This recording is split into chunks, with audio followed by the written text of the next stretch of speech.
What's going on, everybody? Today, we're going to talk about marketing, your marketing plan, your marketing approach for starting a new company. This is the plan I would use, that I did use forming my companies, and it has worked. And I would suggest that you use this plan as well, because marketing is the single most important thing to your business. If you do not have sales coming in the door to your business, that means you do not have revenue. And if you don't have revenue, you don't have a business. So before you start a business, it is important that you create a sales plan. Okay, I always say, think of all the ways in which a business can fail. Well, the number one way a business can fail is that there's no revenue coming in. I always say sales solves all problems in your company. If you have more money coming in and profits are there, you can solve every other problem if you have money. So I'm going to talk through 4 things in which you can use, 4 kind of processes in which you can use. The first one going to the last, these are in order by importance. The first thing you should take advantage of in your marketing plan is a plan of action for using your phone. It's the lowest cost, biggest return on investment object that you will ever use, and so many people neglect it. Using your phone for 3 different things. And this is the biggest return on investment that I've ever had on my businesses. I've cold called, and cold calling has given me so much business. It is insane. Cold calling, and let me explain this, how you can use your phone. There's 3 tiers of people that you can call with your phone. The first tier is direct clients. So if you're selling business to business, like I own an insurance agency, we cold call business owners. Those are our clients. We can call them directly. First tier connection, right? You think of a plumbing company going door to door, knocking, asking people if they have plumbing issues, right? Any type of business in which they're going solar, people who are selling solar, you can go door to door, ask those people if they want solar panels on their house. This is first tier, calling people, getting their numbers from a public database or public Facebook or anything like that, and you're calling those people. There's going to be some businesses in which you cannot use first tier connections.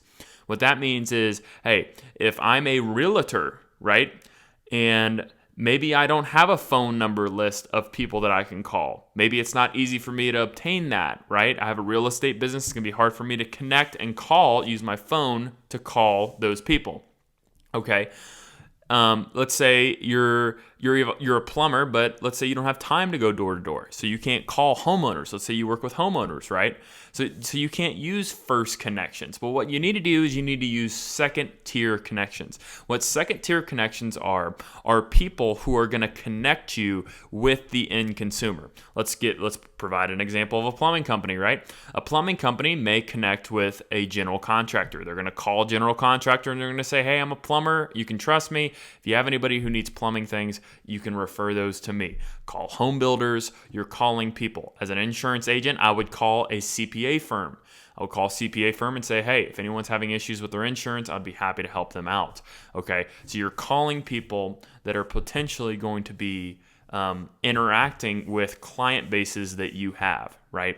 So I was saying contracting, you're contracting with those general contractors, those home builders, and professional services. You're interacting with other professionals that are interacting with those types of clients. So like, let's say I do a lot of business insurance, right? So I'm connecting with lawyers, I'm connecting with CPA firms, I'm connecting with other potential people in insurance that don't do business insurance. I'm connecting with anybody who's interacting with business owners, right?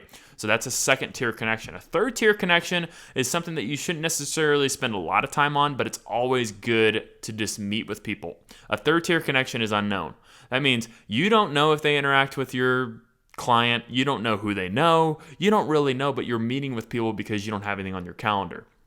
I always say a full calendar pulls you through the week. If you can have a full calendar, that means it's going to pull you through the week. You have something going on. So even if you have to meet with somebody where you're like, I don't even know if there's value here, but I'm going to go find out, what's the hurt to have a 30-minute meeting? Because you never know. I've met with people that I didn't really think they were going to be good networking partners, and they ended up referring me a lot of stuff. So don't waste your time on don't waste too much of your time on third-degree connections or third-degree invitations, but make sure that, hey, if you don't have anything going on, it's better to meet with somebody than to meet with nobody.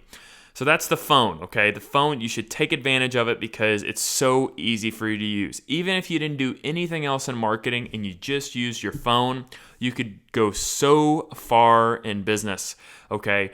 You can go so far. If I just took out all my revenue, I would say 60 to 70% of the revenue from my companies came from me picking up the phone and connecting with somebody. 60 to 70%. If I was too scared to pick up the phone, I wouldn't have everything that I have today. I wouldn't have built the empire that I built because I was too scared to pick up the phone. You don't know what to say when you great question. You don't know what to say when you call somebody. You just tell them what you're doing. Hey, I'm a plumbing company. I'm looking for more work. Didn't know if you guys would have any work for me. Boom. There's no pitch. There's no sales pitch. There's no sales. You're just being yourself. Hey, I'm a new business. I'm looking for help. I'm looking for jobs. People are you ask enough people, you're going to find somebody. I can't believe if I can make 100 cold calls a week in my business and other people in my company can make 100 cold calls, they can bring in so much revenue that they won't have enough time to make more cold calls. But people are so scared to make that first call. They think they got to have everything figured out. You will learn how to use the phone by using the phone. Okay, the second thing you need to do is you need to get on social media. Get on almost every channel that you can. Instagram, Facebook, YouTube. I would create a YouTube account and I would create content around what you're doing. If you're a plumbing company, start creating content, answering questions, and putting yourself out there on what you're doing. Create your story. Try to localize it if you can. I know sometimes social media is hard. If you're a plumbing company, you're trying to get leads locally, it may be hard for you to do that using YouTube. But what you can do in any business is you can create a culture by creating YouTube videos and providing value on some of those commonly answered questions. My company's YouTube channel, we create specific content towards businesses that are looking for insurance, and we've gotten leads from it. So don't neglect YouTube. Depending on the business you have, it may be worthwhile for some of you guys and not worthwhile for other. Facebook is really great because Facebook people can share it and you're connecting with people who are potentially buying your product. Creating a Google business page is huge because people can review your business, and when people search your business, your Google listing will pop up and people can call you and actually go to your place from a Google listing. Instagram's great to have because people like to interact, creating helpful content there. Creating those social media channels that make sense for your business. If you have a question on if a social media channel makes sense for your business, just reach out to me. I'll be happy to help. The next thing is the golden nugget when it comes to online sales. Online sales is showing up online in which people can see your business and they find you, and it helps you connect with people that you didn't even know existed. From my website, we've probably generated, when I said 60 to 70% because of the phone, 20 to 30% is because of SEO. SEO is search engine optimization. My website, Wexford Insurance, wexfordins.com, produces a ton of leads for us. I would say 20 to 25% of our revenue comes from our website. People search dump truck insurance near me. My website pops up. So for you, say you have a roofing company, roofing companies near me. People search that, your website should show up. I'm not talking about the Google listing over here. I'm talking about the website. When people search and they click on a link, they should see roofing company near Boise, Idaho, right? You should be on that first page. You should try to be on that first page. You can learn SEO. I learned it. I didn't come from a background of SEO. I just did research and I created the website myself. If you don't want to do that, there's tons of companies out there that help you with SEO. But what SEO is, there's multiple pages on your website in which people can interact and they can ask questions. How much does it cost to put on a roof in Boise, Idaho? Well, boom, you should have that on your website so it pops up when people search that. So basically, your SEO is answering questions in which people are searching for locally. So local people and Google will send local companies listings on local Google searches. So you're going to show up locally as long as your website's out there and created. That will provide connections for you, which is free, unless you pay somebody to do it, which is free, and introducing you to people that you have no idea. There's a guy that I helped. I introduced him to SEO, and he's got a property management business. He's blown it up, and he said, hey, SEO has changed my business. So many leads are coming in. So make sure you pay attention to that.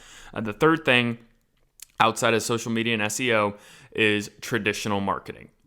And like I said, the phone's the most important thing. Social media and SEO is good. I would do those two things for sure. Traditional and the thing after traditional, which is referrals, I would say traditional and referrals are going to come over time. I wouldn't spend a ton of money on this in the beginning just because I feel like you want to keep your expenses low so you can get your profit higher. Traditional marketing, you can spend almost infinity amount of money. Okay, you can sponsor little leagues, you can sponsor billboards, you can get billboards on the side of the road, you can literally sponsor golf holes, you could do anything. There is so much money to be spent in traditional marketing that it'll make your head spin. The issue that I have with traditional marketing is that you don't know when the return on investment will occur. What that means is if I put a sign at the Little League Diamond, are people going to call me tomorrow? Maybe, maybe not. I don't know.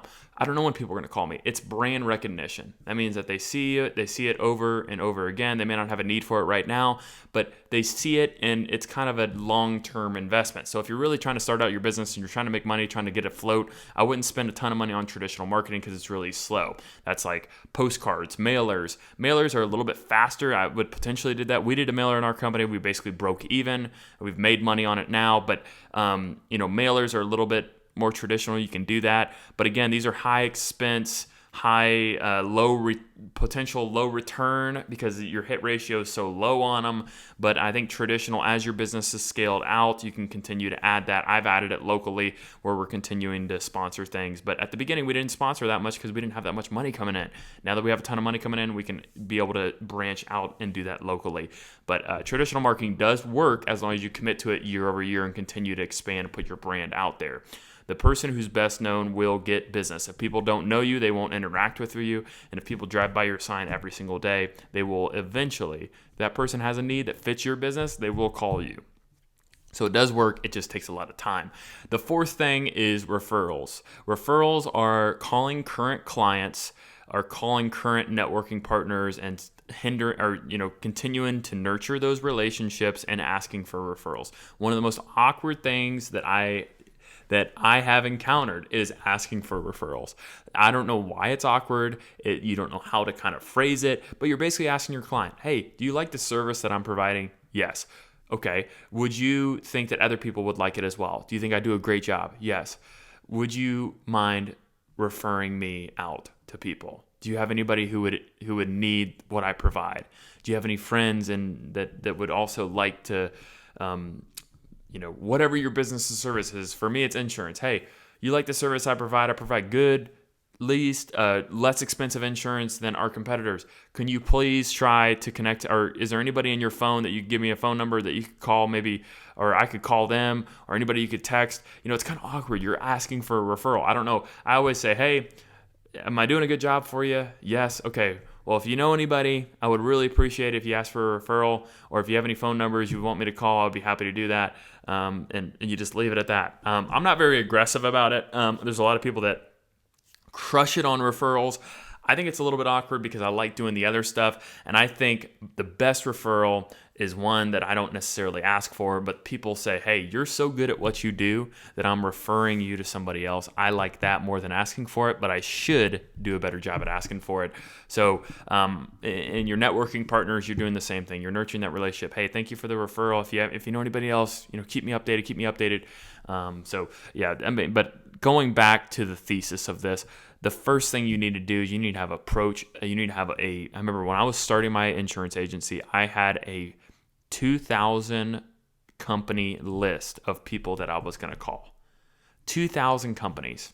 And I said, I'm going to call 40 this day, 40 this day, 40 this day. I'm going to follow up on them this day. And I had a whole planned out approach of how I was going to approach these companies. And it was through the phone.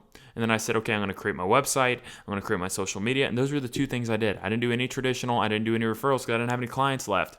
So I would say the first two things you need to do is you need to create a list of people you're going to call. The first connection people, if you have that, if your business applies to it, that means you're calling people you know. The second is people that know people that could get you in contact with potential jobs. So if you're a contractor, you're calling those GCs. You should have a list of those things. So day one, guess what? You have stuff to do. You have a list of people to call to get your business going. And if you do it and you commit to it, and you call 100 contacts, whatever it is, I don't know if it's first, second, or third, 100 contacts, and you commit to a month of doing that, you will bring in revenue. I promise you it will happen. But you got to commit to it and you got to do it. You got to follow it up with action.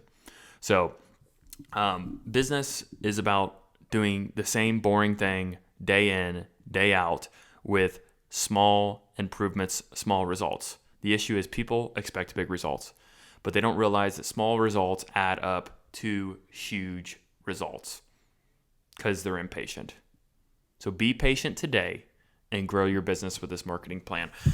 My name is Nate Jones. If you like today's video, hit like and subscribe. Go check out some of my other videos. I got a lot of videos on business that I would love to help you out.